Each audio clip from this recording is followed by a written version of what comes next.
ao vivo, né? O Google em pessoa, eu sou testemunha, várias vezes eu fui lá pedir para ele algum assunto e ele tinha na gaveta o texto pronto. Lembro que uma vez eu cheguei sobre controle da natalidade, do Dr. Hélio, sobre controle da natalidade, eu queria conversar com o senhor. Ele só abriu a gaveta assim, pegou o papel, e me entregou o papel assim. Então, realmente era o Google em pessoa, seu Hélio Alves, eu sou testemunho, né? Então, eu queria manifestar essa gratidão. E sobre essa questão do patrimônio histórico, nós fizemos já há muito tempo esse debate, né? Desde o lançamento lá do projeto de restauração da estação férrea, lá no Clube Rio Grandense, também há quase 50 anos atrás, né? Depois foi todo aquele processo de restauração da estação. Então, desde lá, a gente está participando do movimento do patrimônio histórico e agora com a presidência do professor Ricardo, né, mais fortalecido ainda o movimento.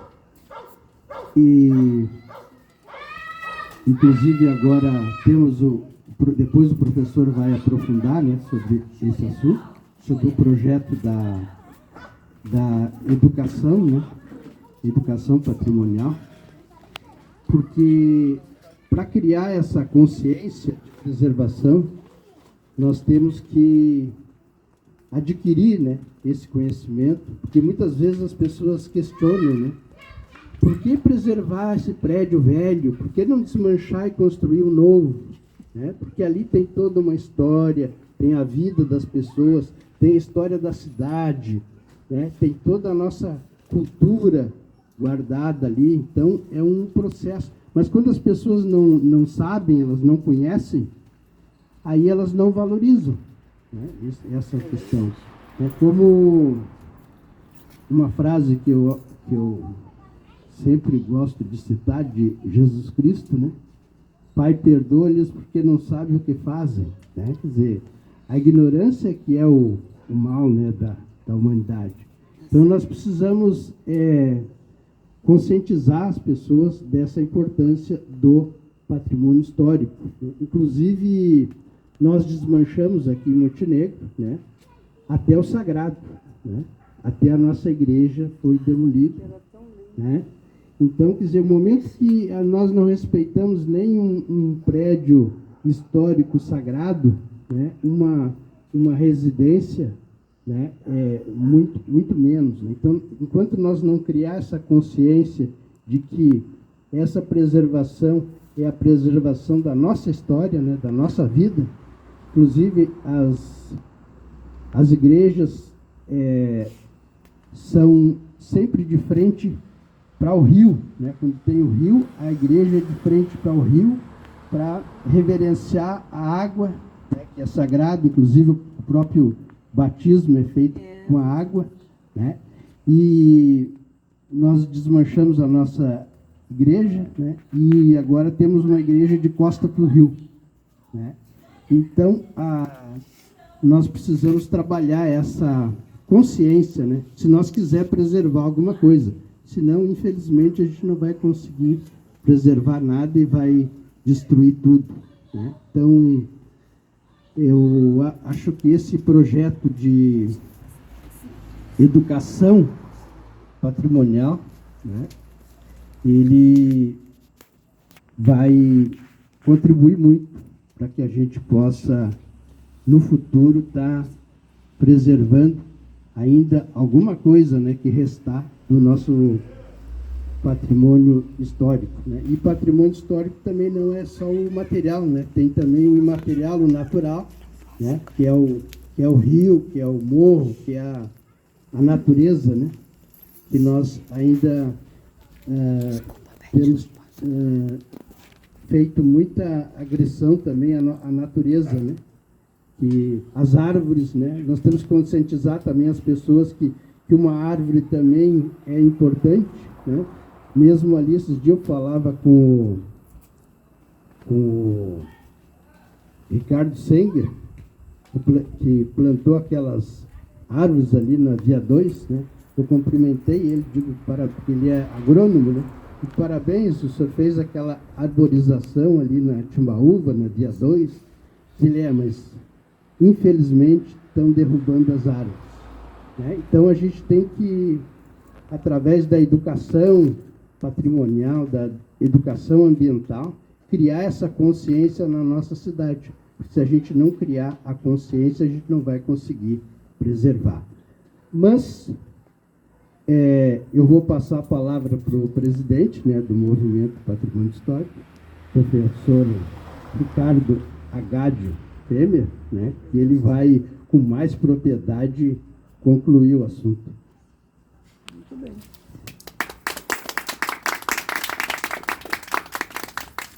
Assim vocês... Tá ligado. Assim vocês assustam aqui, porque... lá em cima. A ideia nossa é... A gente participou, acho que outra vez foi virtual, né? Nós participamos aí. Mas a gente é muito militante, a gente está sempre correndo, né? E às vezes é bom vir assim, ouvir também, né? Isso é importante. Mas eu queria primeiro agradecer, assim, a honra de estar aqui com vocês. Concordo com o que a Isabel antes disse, principalmente com aquela parte que aqui tem muita gente bonita. Tá?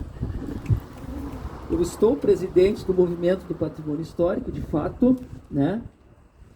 É uma questão... estou porque o acordo, vamos dizer assim, das pessoas é que a gente trabalha junto, né? Então, alguém tem que ser presidente. Então, aí me escolheram, né? Até, inclusive, este ano a gente tem troca de direção. Então, estamos de novo com o processo, mas continuaremos sempre ali, né, porque isso é importante. Patrimônio histórico, o que é patrimônio?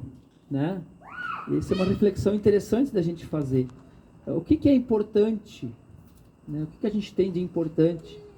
Né? Eu brinco que a pessoa, quando faz idade, né, a pessoa vai lá, 70 anos, né? Que a minha sogra fez há pouco. E, aliás, um parênteses, 89 anos, agora dia 21 de abril, faz a tia Wanda, a Isabel conhece a Wanda Stavinsky, aí ela vai conseguir vir, está muito ruimzinho de saúde, mas eles vão trazê-la de Santa Catarina para aqui na Capelinha comemorar, estão todos convidados, tá? Às 3 horas da tarde de 21 de abril. Mas aí depois, assim, nesta vida, o que é importante? Tem coisas materiais que são importantes, né? Patrimônios materiais, né? Isso é uma preocupação do Movimento Patrimônio Histórico, né? Mas também tem outros patrimônios, né? O saber, né? Que nem essa iniciativa aqui, né?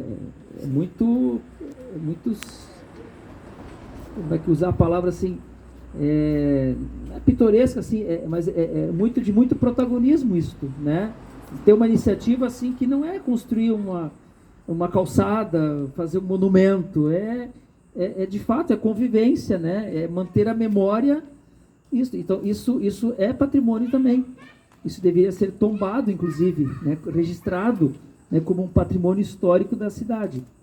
Assim como a gente tem ali, por exemplo, a Sociedade Floresta, né? Estamos conversando ali, vendo, acho que a gente poderia transformar aquele clube num patrimônio. Então, agora está mais favorável, porque a gente tem agora mais acesso ao IFAM, né, governo federal, né, enfim, para tentar trabalhar nesse sentido, né, porque é um jeito de mostrar para as pessoas que é importante. Então, estava essa semana dizendo para os alunos, por que tem o Dia da Mulher? Né, porque, infelizmente, algumas datas precisam ser marcadas, senão as pessoas esquecem. Né, então, a Rua da Poesia ela está aí para lembrar algumas coisas, e por isso que ela é tão importante. Então tem o patrimônio, o construído, que é importante, né? Tem o imaterial, tem o natural, e nós aí do Movimento do Patrimônio, estamos aí, o movimento desde 81, né, lidando com isso, temos grandes dificuldades de atuação, né? Porque preservar o patrimônio não é um negócio assim, muito simples, né? E ainda mais nosso grupo é voluntário, né? E quando o poder público, que deveria zelar pelo patrimônio, não o faz, a gente, historicamente, em Montenegro, vai suprindo essas carências. Mas, assim, do jeito que dá. A gente sabe das nossas limitações, mas estamos com a consciência tranquila que a gente faz aquilo que pode, né? Então, um resultado disto é a própria estação da cultura, né? Mas a gente está trabalhando há muitos anos em cima de uma lei, né? Essa lei não tem, Montenegro é uma raridade, porque ela não tem uma lei, um conselho e um fundo de preservação do patrimônio histórico. Isso já está judicializado, já tem ação civil, está caminhando, mas infelizmente essa consciência ainda não existe, né, de que isso é importante. Às vezes é muito mais importante ganhar o dinheiro em cima de um terreno ou de uma construção imediatamente, né, do que fazer aquele patrimônio ser valorizado e também virar dinheiro, né? Mas essa consciência, infelizmente, a maioria dos nossos dirigentes aqui na cidade não tem. Haja visto, a gente tem situações que estamos brigando, nós temos aí uma dezena de inquéritos civis do Ministério Público, em função, por exemplo, de nós estarmos nos 150 anos de Montenegro e não termos o museu aberto para visitação. E nós temos aí, e acho que a Carmen conhece isso por dentro, nós temos aí, quantos? São 12 anos, né, que não tem um elevador para as pessoas olhar, pessoas que têm dificuldade de locomoção, de subir no Museu de Arte. Acessibilidade, né? Poxa, a Montenegro não é uma cidade pequena e pobre que não possa fazer a manutenção do elevador, né? Então a gente vê que ainda não é uma prioridade. Aí no andar aqui a gente vai brigando, vai fazendo seminário, vai fazendo programa de TV, né? A Celisa às vezes acompanha, vai lembrando que Montenegro tem potencial, tanto que em anos passados, década de 60, mostrou isso muito bem, que a nossa gente aqui, os nossos artistas, né? O nosso povo aqui tem capacidade, né, tem condições de fazer, mas a classe dirigente tem que ajudar, né? Então a gente tem aí umas reflexões em cima do sesquicentenário, né, que a gente está perdendo uma oportunidade, mas nós do movimento achamos que deveríamos levar essa discussão para a nossa gurizada, para os adolescentes, né, para os jovens, né, e refletir isso com eles. Claro que bonito seria você ter o poder público tomar iniciativa e criar uma cartilha, né, com a história de Montenegro para as crianças, né, com uma linha do tempo, provocando projetos, né, que cada um olhasse no seu entorno. E aí o GG tem umas iniciativas boas aqui que a gente vai juntando as experiências, né? Bom, por que não fazer um projeto na escola e vamos gravar memórias das pessoas, né, que tem mais tempo de vivência no bairro? Depois a gente guarda isso e depois a gente sistematiza, disponibiliza, aí tu preserva a memória. Então a gente pensou, pô, isso podia ser feito em várias escolas. Por que não fazer uma exposição de fotografias? Se tu levanta o assunto, a minha avó lá em casa tem umas fotos de não sei lá de quando. Lá em casa tem um mimeógrafo, né? Bom, o que é isso? Né? A gente vai ficando velho e a gente acha isso natural, mas para criança não é. O J. Renner, quando eu falo assim, ó, a minha relação com a escola aqui, Deus se conhece, é de 77, quando passava o trem. Trem? Que trem? Vocês não sabiam que passava trem ali embaixo? Eles não sabem mais. Então eu digo, bom, então nós juntamos aqui o pessoal, mais os museus, que nós contamos, temos 7 museus em Montenegro, agora, sabia? 7 museus em Montenegro. Nós temos aí a Pinacoteca, né, o arquivo, temos o Museu Histórico, temos o Museu de Arte, temos aí o Museu do Brinquedo, onde é que fica esse? o museu ali perto da Cúria, ali do Júlio, tem um acervo grande, brinquedo ali, sim, Deus do...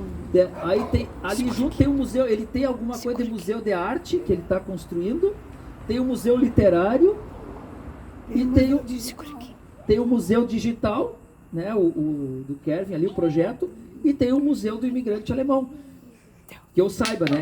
Então, poxa, quanta riqueza e que não é nem enxergada. Então a ideia é nós fazer este ano a cartilha, com a cartilha, vamos dizer assim, ajudar os professores a fazer os seus projetos e colocar eles em contato com esses museus. E todos os museus têm pioneiros, têm pessoas disponíveis para explicar a história. Então, se nós não conseguimos fazer isso enquanto movimento, 5, 6, 7 pessoas que regularmente se reúnem, nós temos um conjunto grande de pessoas que amam o patrimônio e que podem ajudar. Então, eventualmente, eu vou dizer assim, olha, a escola, o Walter Bellion queria fazer uma conversa sobre, voltar um pouquinho, a Tanak lá queria conversar a Tanak, nós queríamos saber como é que foi criado lá. Pô, a Celisa sabe muita coisa de lá, festa da laranja, aquela história toda. Então vamos convidar a Celisa para ir lá. Então o movimento tem então um pouquinho esse papel também de fazer essas pontes, né?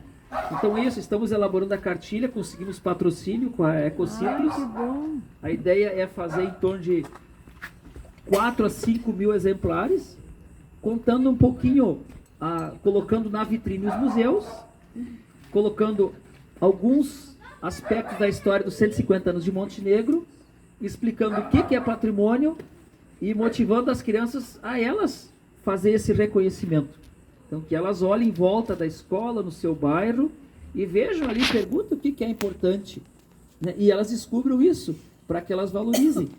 Porque o pontapé inicial aqui foi quando eu perguntei, GG, quantos anos tem a gurizada que estuda aqui no Álvaro? Tem que ter o quê? 10, 12, 14? Eles não viveram essa história toda da estação. Ontem nós, no início aqui da Castro Alves Rua da Poesia, nós entrevistamos a dona Carmen, que o pai dela era telegrafista aqui na estação, né? Daí a gente foi explicar, né, o que era o telegrafista, né? E hoje tu perguntar para alguém o que é um telegrafista, ninguém sabe, né? Quer dizer, então eu tentei resumir, né? E era a internet, né? O início da internet, né? Era o telégrafo, né? Então tinha o telegrafista que evitava o acidente, né? De um trem bater no outro. Então a comunicação entre uma estação e outra era através dos códigos, né, do telégrafo. O telegrafista passava a mensagem, né? Então esses detalhes, né, quando a gente começa a compartilhar, as pessoas começam a perceber a importância, né, da história. Muito bem. Eu tenho uma frase de um livro didático que nós até vamos reproduzir na apostila, que diz assim que o patrimônio histórico é insubstituível, né? Se você perdeu ele, nunca mais, né? Então isso é importante, tem que preservá-lo. Claro que para isso, aí a luta do movimento, além do trabalho de educação, nós temos que lutar pela legislação. E claro que nós não somos malvados assim, né? Nós entendemos que quem tem uma casa antiga, que tem um custo a preservação, e que a preservação daquela casa não é algo que a pessoa vá fazer só para ela. Ela faz aquilo porque aquela casa, aquele patrimônio é importante para a cidade. Então a cidade tem que ajudar também. E aí entra toda uma discussão de plano diretor, dos instrumentos que vão ajudar aí a preservação. E aí a gente tem também a nossa parcela do movimento nos conselhos do plano diretor, nessas discussões todas, para ver se a gente consegue viabilizar a preservação histórica, né? Mas infelizmente a gente não está assim na velocidade que gostaríamos, né? Alguns patrimônios estão se perdendo, né? A nossa universidade, por exemplo, né? Nós conseguimos manter, né? Nós vamos ficar sem UERGS, né? Alguns prédios já não estão mais entre nós, né? E infelizmente nem o inventário a gente tem, né? Porque daí se está o inventário, tu pelo menos preserva ele de uma outra forma, ou num vídeo, numa foto, num memorial descritivo, né? Ou alguma parte que recupere, mas a gente não consegue nem a sensibilização do poder público para que a comissão inventariante seja criada para fazer o inventário, né? Então é uma luta assim muito bonita, mas ela tem os seus dissabores. Claro que tem algumas vitórias também, alguns momentos que nos trazem alegria, né? Mas a gente está sempre pedindo ajuda, né? Sempre pedindo a colaboração, e agora quem está em escola, né, vai ser também especialmente convidado a pegar a cartilha, dar uma olhada, reunir com os seus pares, professores, fazer um projeto, né? Vamos conhecer a história da escola, vamos conhecer a história do meu bairro, né? quem está lá na Promorar, lá, vamos conhecer a história da Promorar, o que é importante aqui na Promorar, quem é que esteve aqui na fundação, qual é as casas mais antigas, e vamos criar essa consciência de que é importante preservar.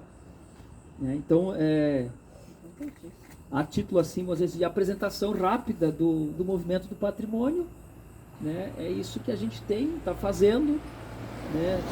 Temos ações aí em relação à beira do rio, estamos aí pontualmente preocupados com a questão do Palácio Rio Branco, né? A gente iniciou uma série de reuniões com a administração, né? A nosso ver, a ideia, o melhor encaminhamento seria você conversar com a comunidade, né? Em formato de audiência pública ou algo parecido, para ver o que vamos fazer com aquele prédio, né? E depois de definido a função do prédio, né, que pode, inclusive, continuar, eu acho que deva continuar sendo a sede do gabinete do prefeito, né? Porto Alegre faz assim, o governo do estado faz assim, é o palácio, faz parte da história, então é a sede do Poder Executivo, que deveria continuar sendo ali, deveria ter uma central de serviços, e a parte dos fundos poderia ser utilizado para a nossa gastronomia, para artesanato, alguma coisa por aí, mas discutir isso com as entidades, com a comunidade.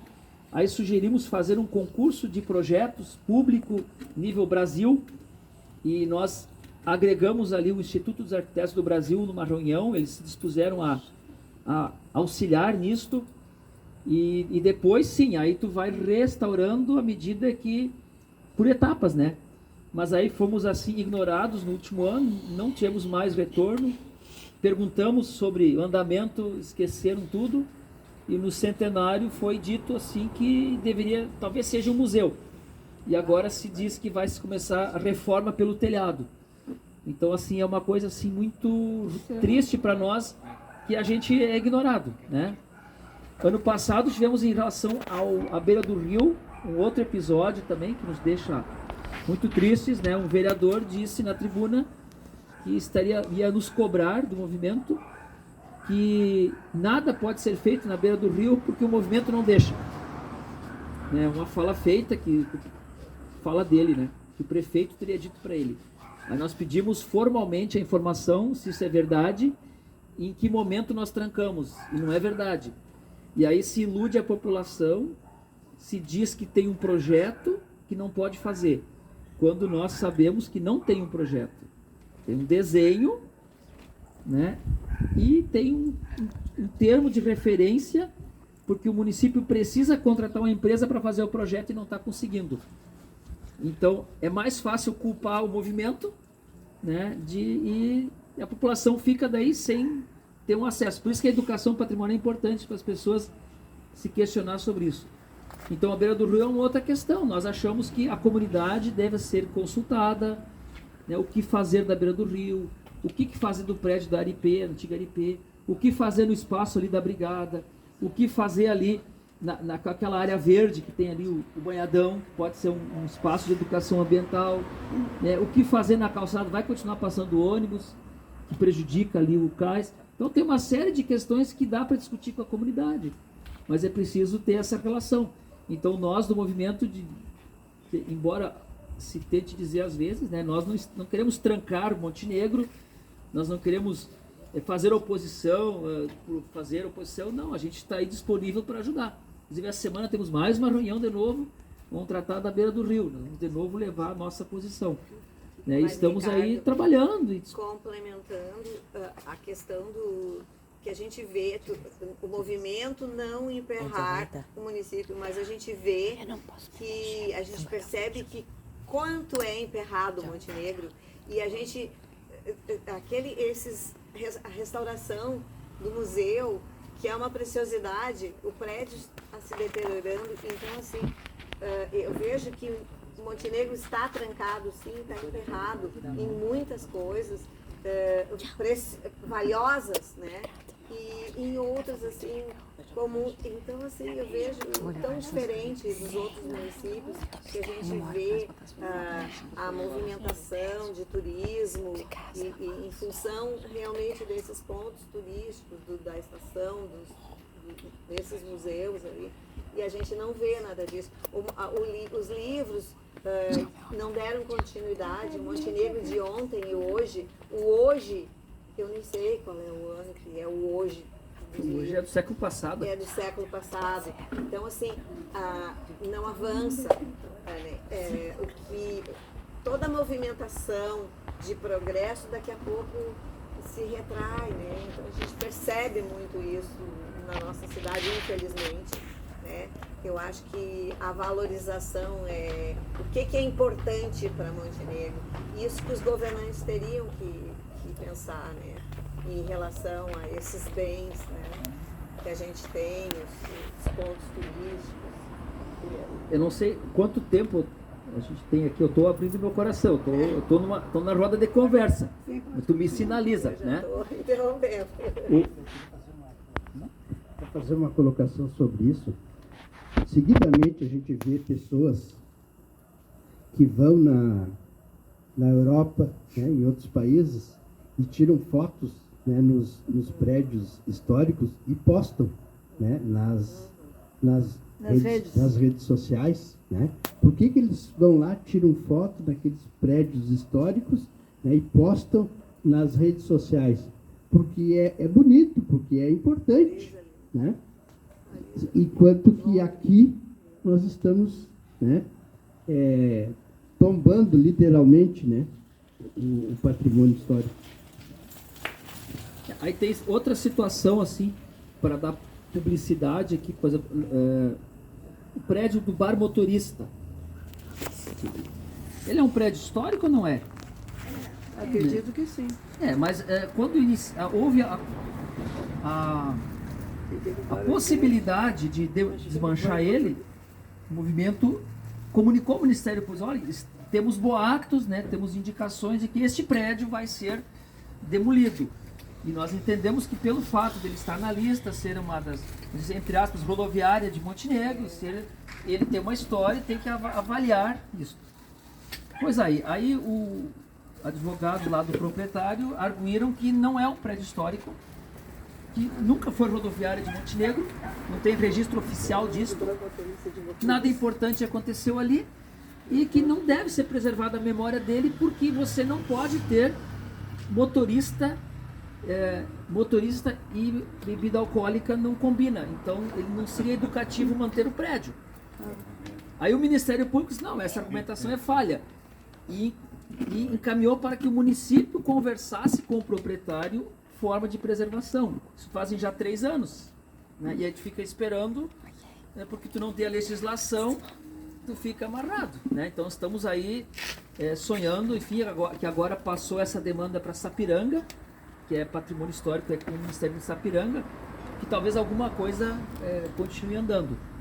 E aí tu tens assim, quando tu faz um seminário, fizemos há 4 anos atrás, trouxemos o IAB, trouxemos o CAURS e trouxemos o Ministério do Estado.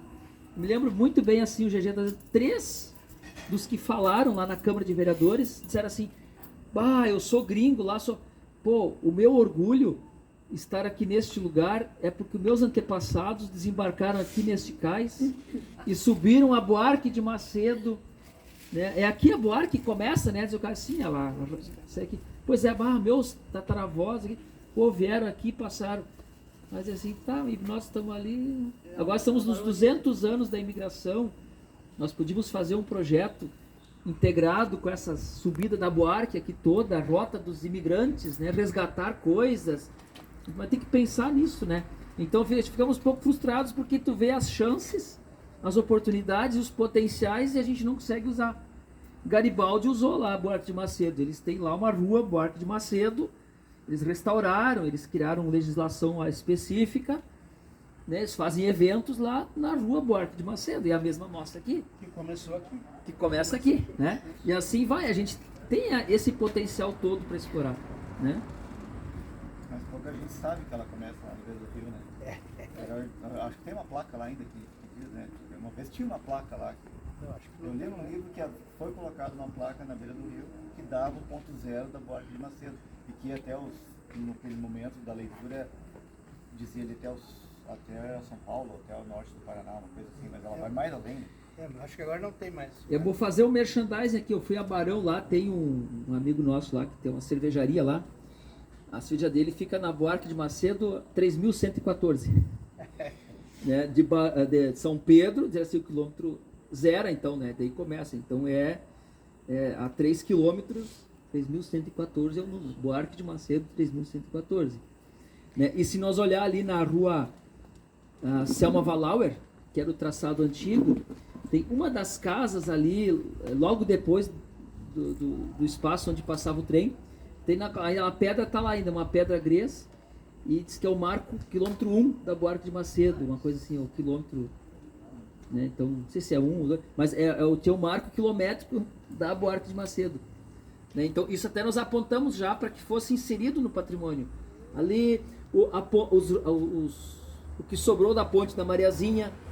Então, a gente tem muito patrimônio, aquele conjunto ali dos Santos Reis, né? O Pedrinho Biller teve aqui, disse, poxa, vocês têm lá uma das únicas construções da rede ferroviária que ainda tem o tipo lá o frontal com aquele tipo de janela redonda ali, é um dos únicos prédios que ainda tem e lá está bem conservado. Vocês tinham que tombar aquilo. Eu digo, pois é, mas precisamos de legislação, precisamos de vontade política, né? Ou de muita mobilização, que é um negócio difícil hoje em dia. As pessoas não têm essa disponibilidade de sair. A estação, ela é federal, né? Sim. Eu não sei se o município poderia se identificar como patrimônio histórico de Montenegro, porque ela é a rede, ela pertence à rede federal. Aí, claro, aí vai politicamente tudo é possível, né? É só querer. Não sei se, Né? não, eu Então, acho que não. Não, faz uma sessão de uso do Mas município. a estação, a Como a estação responsabilidade é aqui do município. foi cedida.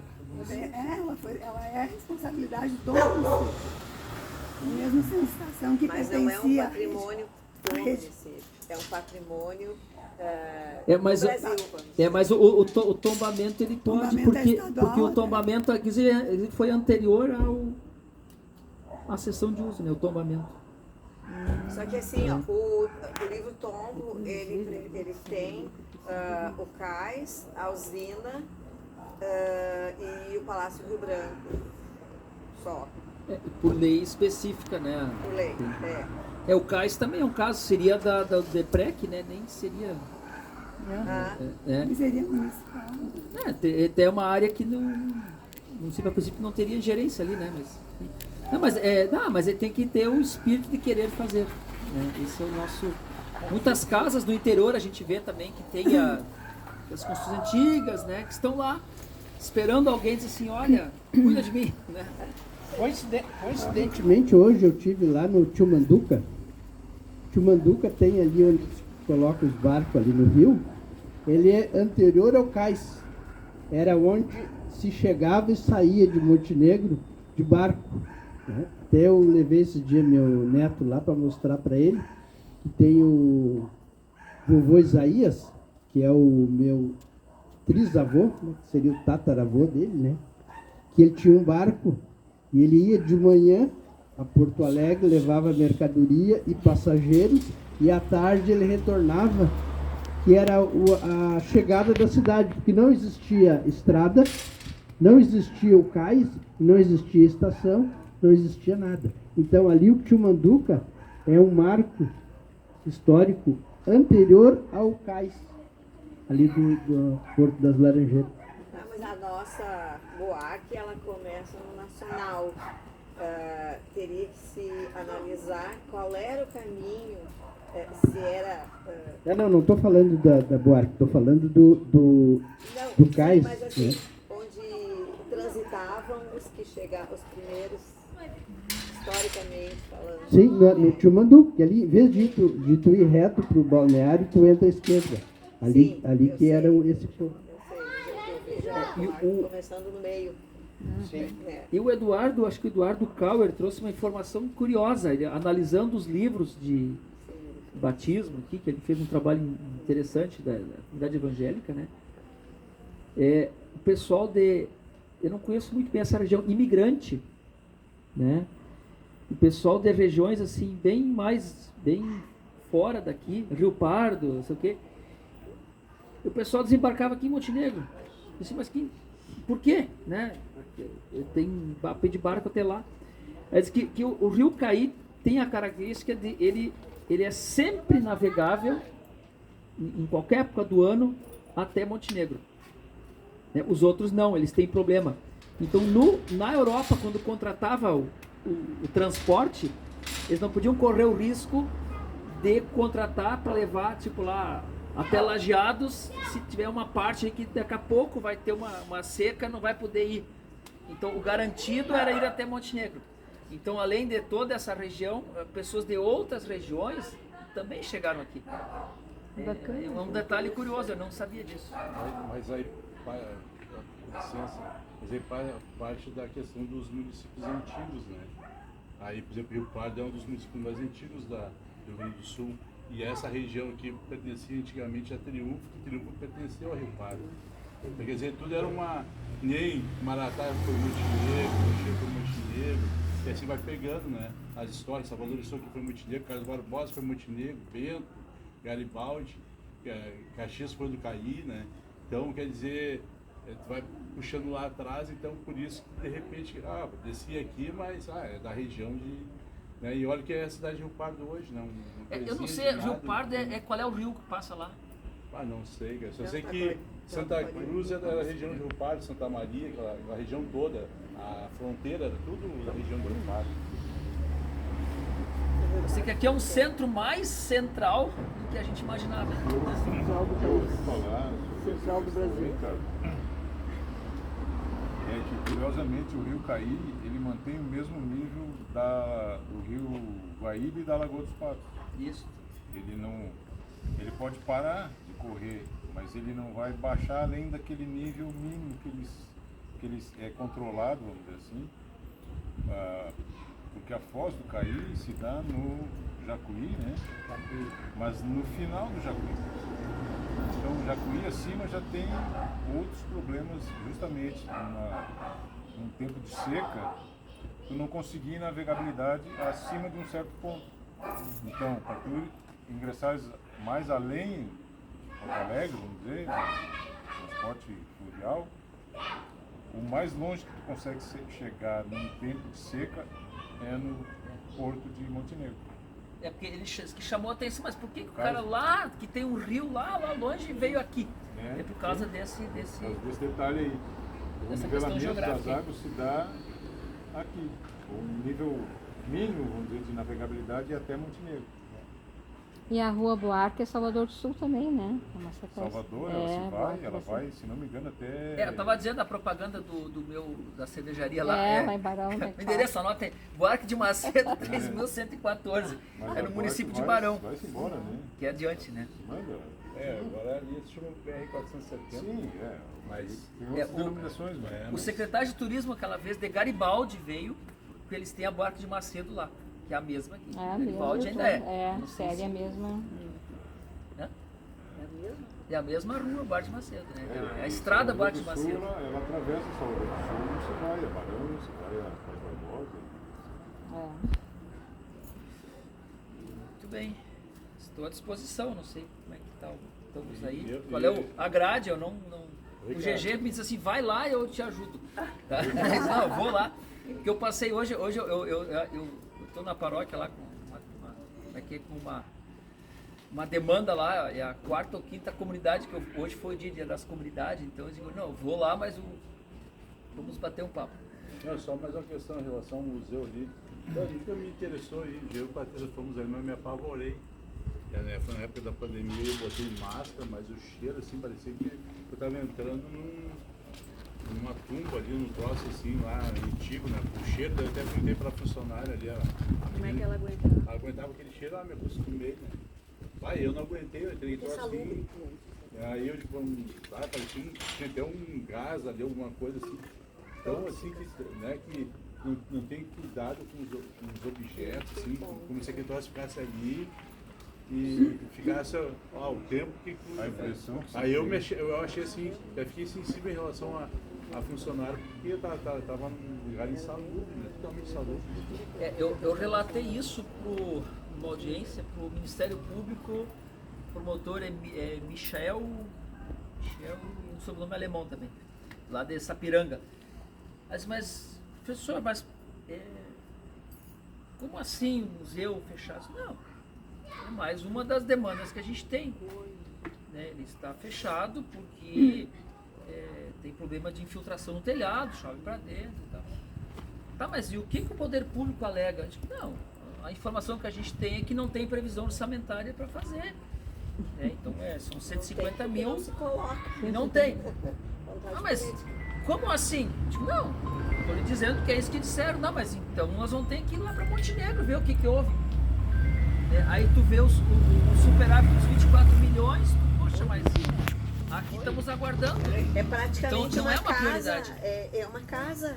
Se um município rico como o nosso, com o orçamento que nós temos, não consegue fazer uma restauração de uma casa, gente... Precisando alugar, né? Precisando alugar. É o próprio, né? Quer dizer, como é que tu vai aí dizer para um particular que ele deve investir na preservação do patrimônio da casa dele? A primeira coisa que eles nos dizem, tá, mas nem a prefeitura cuida do dela. Não, tem razão, né? É vontade política. É vontade. Ricardo, E movimentação da comunidade. eu acho assim, em relação a essa questão do patrimônio aí, questão principalmente pessoal. Quer que continue ou quando? É difícil, eu acho assim que é difícil para o proprietário ou proprietária manter, porque aqui tinha uma tal envergadura, tal qualidade, né? Que ele financeiramente não vai ter condições de bancar aquilo. Ele falou do município, de repente, tentar ajudar. Então, é difícil. Então, às vezes as pessoas têm que dizer, vou me livrar desse troço aqui, está me dando manutenção, os cupim pegaram, né? E eu não consigo achar esse material e se eu tiver que encomendar vai ser muito caro, né? Isso que, sabe, eu acho que para a pessoa física é muito mais difícil ainda. O município tem a falta de a vontade política para fazer. Imagina para o cidadã que de repente até herdou da família e não consegue dar conta. Ao mesmo tempo, financeiramente faz parte do patrimônio da família, né? Então... E aí nós do Patrimônio sensibiliza muito, porque a pessoa chega lá, depois a pessoa liga para nós. Disseram que vocês não deixam. Tipo, não é que nós não deixamos. É que existe um decreto municipal feito por pressão lá do Dr. Tomás Coleto, de que o município, em 2012, se comprometeria a, em 180 dias, fazer o inventário de uma lista de prédios e depois ver que medidas de proteção iam adotar. Não foi feito, né? Mas enquanto não está feito isso, quando a pessoa quer mudar ali uma casa histórica, que quer fazer uma intervenção, o processo legal é você ir na prefeitura pedir um alvará. Mas a tua casa está na lista de preservação. Então o que a prefeitura deveria fazer? Vamos inventariar a casa, você faz o projeto, né? E aí vai para o movimento, dá uma olhada, e o Ministério Público, para ver se não vai desfigurar ali a intervenção da pessoa naquela casa. E aí autoriza a fazer. Mas como não tem o inventário feito, então nós também não podemos opinar, porque a gente nem sabe se aquilo é histórico ou não é. Então a gente sempre tem dito isso, a gente gostaria que fosse pelo menos feito o inventário e você pode fazer o que quiser na casa, não é nós que estamos trancando. E aí a questão de custo, isso é bem tranquilo, nós achamos que não deva se tirar dinheiro da educação, da saúde, né, para deixar faltar na saúde e na educação, para preservar, arrumar prédio histórico. Né? Então aquela lógica de que se a comunidade acha que é importante, a comunidade ajuda. Isso se faz via instrumentos do plano diretor. Então você de repente faz uma concessão para alguém construir um edifício além da cota que possa naquele lugar, e aquele a mais que ela vai ter de benefício, ela reverte para ajudar a preservar um prédio histórico num terreno em que o cara não vai poder fazer um edifício, né? Isso se chama, chama a outorga onerosa do direito de construir. Ou que daqui a pouco, neste bairro aqui, né, a Isabel tá ali, tem uma casa histórica mas aqui pelo plano diretor ela podia fazer um edifício de 3 andares. Mas aí ela não vai poder fazer porque a casa é histórica. Mas o vizinho do lado ou na frente, ele pode construir 3 andares. Mas aqui, ó, pô, tu vê, não tem problema nenhum paisagístico, de insolação, de não sei o quê. Ele podia fazer 5 andares aqui. Não, mas não pode. É só 3. Mas daí ele fala lá com a prefeitura, ele negocia, diz, olha, a prefeitura deixa ele construir 4 andares então. Mas esse 1 andar que ele vai poder construir a mais, ele vai poder vender, comprar, né, do direito que a Isabel não vai poder usar. Então essa é a transferência de índice de construção. Isso funciona muito bem em Porto Alegre, funciona em outras cidades, e com isso os donos das casas conseguem os recursos para preservar, sem tirar dinheiro da educação, não gasto de nada. Mas é claro que aí tu mexe no setor imobiliário e no setor da construção civil, que Montenegro quer ganhar mais índice, mais espaço, mais e não quer dar contrapartida. Então é uma briga feia por isso. A gente tem trancado na legislação isso. Quando chega ali, não tem conversa. Poderoso. E é um setor que emprega bastante. Né? É um setor que que daí se tu tem patrimônio, tu pode aí começa a entrar em edital, daí tu vê se tu consiga lei de incentivo à cultura, aí tu consegue mais coisa. Mas a base é nós ter o cadastro, o inventário e ter a lei que permite fazer isso, né? Então, o conselho, né, Ricardo? E o conselho, né? Assim que eu, né, modestamente, já pensei em algum momento que, claro que a realidade política nacional não é assim como eu sonho, né? Mas eu já pensei modestamente em algum momento que se a gente organizasse um movimento forte de constituição de conselho, nós talvez conseguiríamos superar essas coisas mais rapidamente, sabe, cara? Porque assim, enquanto não tem um conjunto, um coletivo de vontade forte da população, assim, o campo de discussão fica muito frágil, eu acho assim, sabe, cara? Me desculpa dizer isso, né? Claro, eu nem tenho participado das reuniões do movimento, tu sabe, né? Mas assim, me parece que fica muito frágil por tudo, trabalha o movimento, mas não fica forte a posição, sabe? Não tem respaldo. Porque não tem um coletivo de pessoas com sangue no olho para dizer assim, não, é assim, ó, a legislação é assim, os conselhos devem funcionar assim, tem uma verticalidade da função do conselho para dentro dessas discussões, entende, Ricardo? E eu acho assim que penso assim, que talvez deveria a gente de mudar um pouco a dinâmica disso aí, dessa caminhada, para pensar assim, ó, não, vamos organizar um movimento de criação de conselho, e daí nós nos constituímos em conselho, daí o que vão fazer? Mas isso tranca numa questão que o Ricardo falou anteriormente, é o seguinte, esse é tudo trabalho voluntário. Entendeu? Então nós somos meia dúzia. Mas nós temos que achar uma GG, só um saída. pouquinho. Todos os conselhos são voluntários, GG. E tem que ser. Só que claro que às vezes não consegue nem o quórum. Pois claro que não, eu sei que não, mas estou dizendo de sonhos da cabeça da Isabel. Sim, mas e eu acho assim que se a gente tentasse isso já assustava mais do que não tentar isso. A gente tem que achar aliados, mas está difícil. Sim, né? aliados. Sobre essa questão específica vamos dizer assim, é um pouco complexo, enfim, a gente que está dentro já consegui entender um pouquinho. Mas esse decreto de 2012, que obrigava o município a fazer uma lei e criar um conselho do patrimônio e fazer o inventário, ele não foi seguido. Então o que o Ministério Público fez? Ele entrou com uma ação civil pública contra o município. O município se defendeu em primeira instância, né, e tal, mas ele perdeu a parada. A sentença era que ele tem que fazer sob pena de multa diária do gestor. Aí ele entrou com recurso numa segunda instância, perdeu de novo e foi obrigado a fazer. E aí nós começamos, então vamos lá. E a lei diz que é para fazer com o movimento e o Ministério Público. Aí discutimos durante uns 2 anos como é que seria o conselho. Aí conseguimos com os atores ali, o Marcelo Rodrigues, o Marquinhos Gribla, esse era o pessoal que da prefeitura, mas o prefeito discutia. Fechou certinho.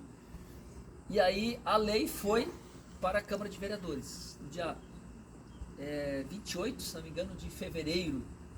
E nós fizemos uma baita uma festa, porque a gente levou todo mundo. Agora Em que ano isso? 28 de fevereiro, em que ano? 2018. E aí fizemos a festa e tal. Mas aí na quinta-feira, no dia da sessão, antes do meio-dia, retiraram o projeto de lei. Poxa, ele já tinha sido discutido, tinham pego o parecer da DPM, que é a assessora ali, aprovado. Sem óbice, legalmente, tudo perfeito. Foi para a Câmara de Vereadores, a Câmara fez a consulta, a DPM, tinha o consenso dos vereadores, não, agora vai estar resolvido. Vamos ter comissão, vamos ter lei, conselho, fundo e o regramento de como é que faz o procedimento para tombar prédio e proteger. Aí retiraram. Aí ficamos meio ano Mas tentando... quem retirou? Por quem a é que prefeitura. retirou? A O executivo. Para fazer adequações. E nós ficamos questionando, o Ministério Público tá, que adequações e tal. Aí voltamos mais uma rodada de discussões. Aí fechou então. Aí tinha a ver alguns detalhes de valor de multa, coisa assim. Aí quando fechou o pacote, diz, agora vamos bater martelo. O gabinete do prefeito, vamos agora, o movimento vai assinar junto ali, né, a lei, tá, para encaminhar para a Câmara. Aí a gente se deu conta e olhou assim, tá, mas peraí, o que não foi discutido foi mudado, né, lá no início. Porque nós tínhamos decidido que o Conselho do Patrimônio Histórico seria um órgão autônomo e tal, deliberativo em relação às questões de tomba do patrimônio histórico. Aí eles tiraram o deliberativo. É um órgão só consultivo. Consultivo e de assessoramento. Aí nós, não, para tudo. Por que mudou? Aí tentaram nos dizer que isso tanto faz. E que deliberativo é inconstitucional, digo negativo. Mas que Não terá o aval do movimento. Tem lei para isso. Porque senão, você tem uma casa aqui, a gente, assim, 16 profissionais e entidades que comporiam o conselho. Entende que aquilo deva ser preservado, a pessoa entra com recurso ao prefeito e o prefeito pode autorizar a demolição. Eu digo, não. Aí não, você sabe que politicamente em Montenegro essas coisas funcionam, né? Depende de quem tu apoiou para prefeito, tu tem. E aí trancou, ficamos discutindo. Aí agora faz um ano e pouco, o Ministério Público nos mandou para nós nos manifestarmos, porque eles consultaram lá e acharam que poderiam arquivar o processo esse. Porque como é que eles vão responsabilizar criminalmente e por improbidade, nem poderia, o prefeito que já não é mais prefeito? Porque afinal de contas ele não se omitiu, porque ele discutiu com o movimento e tal. Então entenderam de arquivar o processo e não cobrar a execução da sentença. Aí nós respondemos que não, nós entendemos que não, porque o objeto da sentença é criar a lei ou coisa, e esse objeto não foi atendido, então que continua válido, mas foi arquivado. Então isso também está agora no Ministério Público ali, Sapiranga. Diz o promotor, mas como assim? Eu digo, é o que tem, vou te mandar. Então mandamos tudo, um arrazoado de coisas lá, isso foi ano passado. Agora este ano a prefeitura foi de novo questionada e me mandaram cópia. O Ministério Público de lá pergunta ao município para responder de novo uma solicitação anterior, haja visto que a resposta anterior não respondeu o que foi pedido. E querem saber quando é que vão ter a reunião. Então nós estamos nesse negócio, assim, ó, se perde muito tempo, questões legais, enrolação. O prefeito de 2018, não, o prefeito em exercício. Que agora está com ele. Que é o outro. Exato. Então nós estamos ainda, a esperança nossa é na área judicial, mas aí tu acaba desviando, né? Tu acaba não conseguindo botar toda a energia na mobilização das pessoas, né? Aí nós entendemos que talvez a forma de chegar, de ampliar com as escolas, porque os professores de história geralmente têm sensibilidade para isso, produzir uma cartilha, vamos começar a discutir o maravilhoso. assunto de novo. É maravilhoso, só que é menos direto ainda, mas fica mais, né? Parece que não aproxima assim tão rápido quanto a gente gostaria Isso. e quanto corresponderia ao trabalho desenvolvido pelo movimento, né, Ricardo? E assim. Isabel, eu só queria fazer uma observação. Tempo atrás,